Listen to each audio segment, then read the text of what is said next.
Elementary School. Lubog din sa tubig ang kalahati ng mga classroom. Ang mga mesa at silya, pinagpatong-patong na lang para hindi masira lahat. Wala rin silang kuryente at tubig. Ang ilang estudyante, pinagkakatuwaan na lang mag-swimming sa baha sa eskwelahan.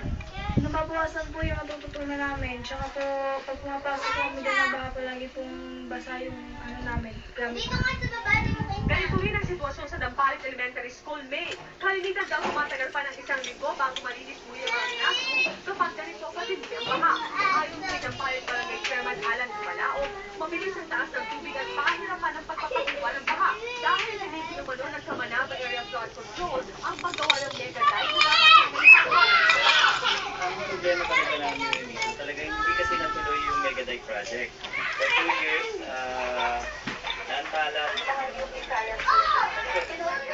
Yung aming ginagawa doon sa lugar na yon. Nagkaroon kami ng ngayon, ng parang re-evaluation ng design aming target on. Ang expectation namin, we will finally complete components by